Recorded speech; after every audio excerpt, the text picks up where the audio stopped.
Shalom à tous. Nous allons aujourd'hui parler des guerres d'Israël. Lorsque le peuple d'Israël est sorti d'Égypte, on était asservi par l'Égypte. Pendant 210 ans, on était dans la Shoah égyptienne. Et Baruch Hashem, grâce à Dieu, nous sommes sortis d'Égypte. Moïse nous fait sortir d'Égypte. On reçoit la Torah. À cause de la faute des explorateurs qui ne veulent pas rentrer en Eretz Israël, Akadosh Baruch Hu nous punit et nous dit d'y rester dans le désert pendant 40 ans.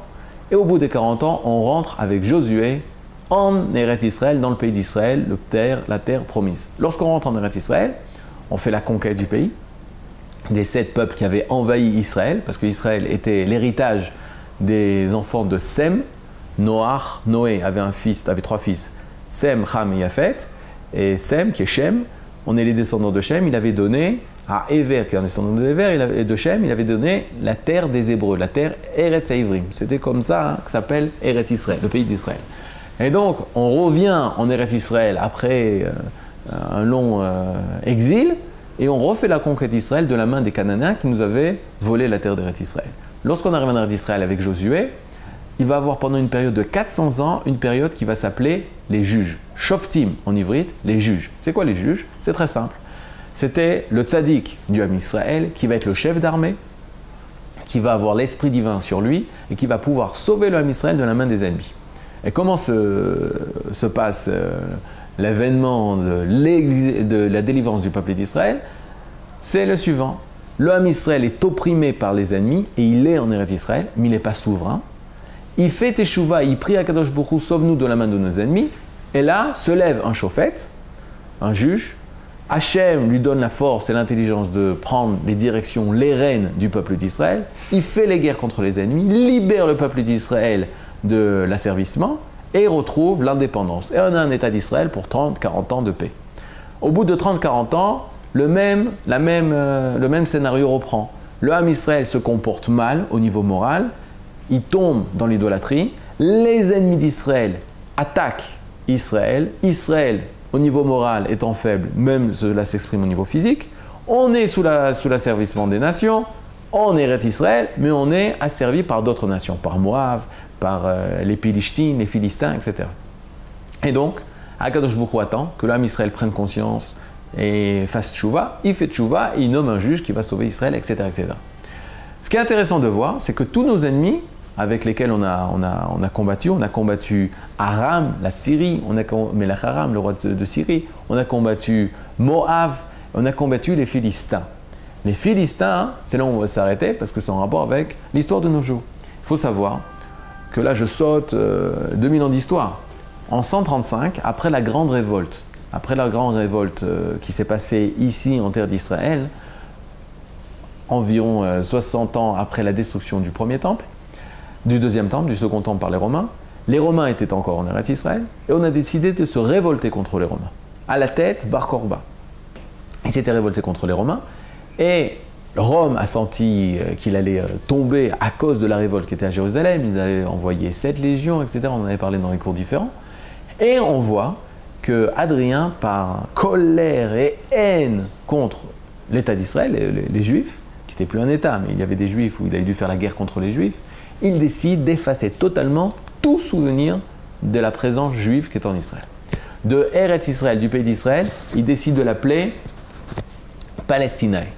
Palestine, pourquoi Palestine? Parce qu'il a vu que dans la Bible, il était marqué qu'à l'époque des juges dont on parlait, il y avait des ennemis d'Israël qui étaient les Philistins. Philistins en ivrite, Pelishtim. Les Pelishtim, c'est les Palestine. Ils étaient avant le peuple d'Israël. Donc on va appeler ce pays d'Israël, plus la terre d'Israël, on va l'appeler la Palestine.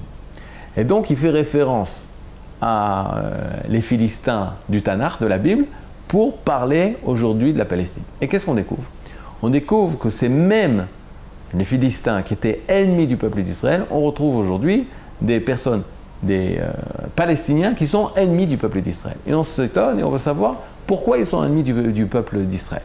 Le Gaon de Vilna, il y a près de 250 ans, il était né en 1750, il était à cette époque environ, au milieu du XVIIIe siècle, le Gaon de Vilna écrira un commentaire sur la Shira, sur Shiratayam, c'est-à-dire le Asi Yashir Moshe. Et il a marqué là-bas la chose suivante. Il est marqué que Akadosh Baruch Hu nous sauvera. Amzu Ga'alta. Ce peuple-là, tu l'as sauvé. Et qu'est-ce que Akadosh Baruch Hu a fait? Nehalta al Neve Kodshecha. Tu l'as dirigé vers Neve Kodshecha, vers l'oasis de ta sainteté.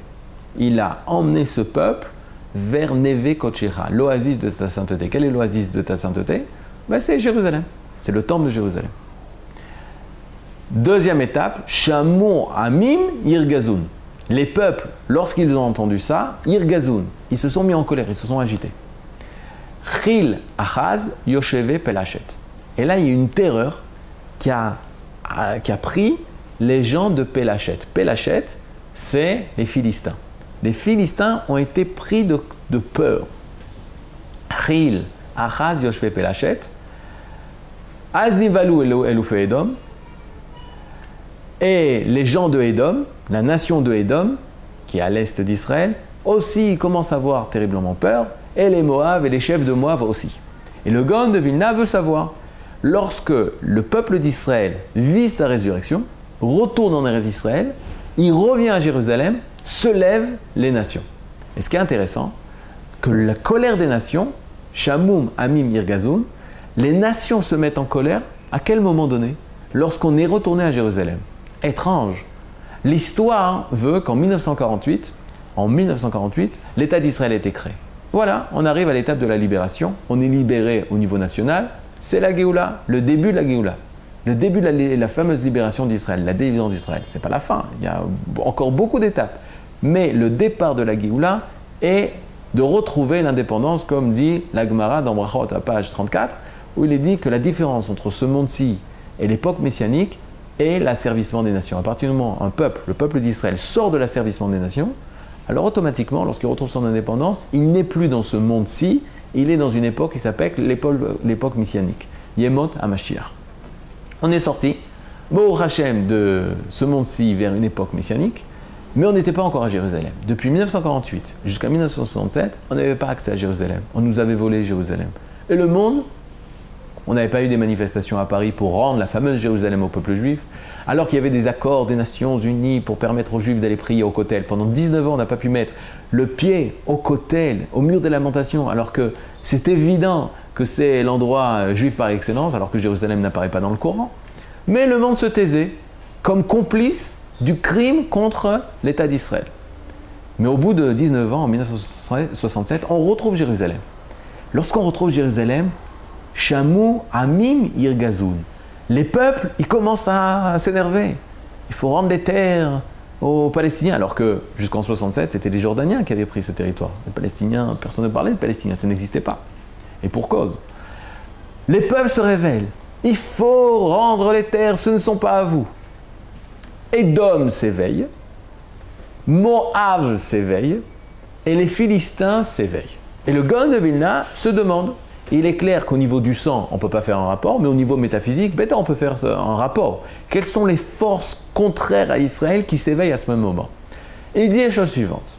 Moab se réveillera. Moab, c'est toutes les forces contre à Israël qui vont essayer de porter atteinte à la pureté d'Israël. Moab et Midian, c'est eux qui ont envoyé leurs filles. Ils étaient prêts à donner leurs filles pour pervertir le peuple d'Israël. Et Moab va venir et va essayer d'affaiblir spirituellement la pureté, la sainteté d'Israël. Sache que quand on revient à Jérusalem, on essaye de t'affaiblir au niveau de la pureté. Aujourd'hui, on peut voir l'investissement énorme du Vatican pour pouvoir influencer Israël au niveau de la morale, au niveau de la pureté, etc. En fait, il vient vouloir impur Israël. Ça, c'est Moab. Édom, qui sont Édom? Ceux qui veulent frapper Israël. Ils veulent tuer Israël, ils veulent tuer des Juifs, ils veulent affaiblir notre force physique. Mais le Gaon de Vilna se pose la question, et les Philistins? C'est quoi Pélishtim? Pourquoi ils s'éveillent? Qu'est-ce qu'ils veulent? Vers quel sujet ils vont se tourner? Les Philistins sont les ennemis, pas du corps d'Israël, ils ne veulent pas tuer des Juifs, ils ne veulent pas rendre impur Israël, mais ils s'opposent à la souveraineté d'Israël, à la royauté d'Israël, à l'État d'Israël. C'est ça l'opposition des Pélishtim. Akadosh Baruch Hu nous envoie des Philistins pour qu'on prenne conscience, pour qu'on prenne nous conscience de la grandeur de notre État, de l'importance de notre État, que nous sommes une souveraineté. C'est pour ça que Akadosh Baruch Hu nous envoyait les Philistins. Pour qu'on comprenne qu'on n'est pas une royauté ou une nation comme toutes les autres. Et là, pour qu'on comprenne le but ultime de ce retour d'Israël sur sa terre est d'avoir retrouvé cette nation, d'avoir retrouvé cet État indépendant après 2000 ans. Bezrat Hashem. Une personne avait dit une fois, je voulais être fort, Akadosh Baruch Hu m'a envoyé des épreuves. Akadosh Baruch Hu m'envoie des épreuves, grâce à des épreuves, je vais devenir fort. Un jour, je voulais être un homme, alors Akadosh Baruch Hu m'a envoyé une femme. Grâce à la femme, je vais pouvoir devenir homme.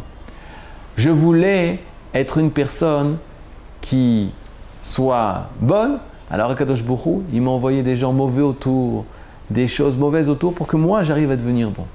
Akadosh Baruch Hu m'a envoyé des ennemis qui s'appellent les Palestiniens, des ennemis qui veulent écraser Israël. Qu'est-ce qu'Akadosh Baruch Hu veut de moi? Il veut que je devienne un État d'Israël. Kol Tov et de bonnes nouvelles pour tous nos soldats qui sont au combat.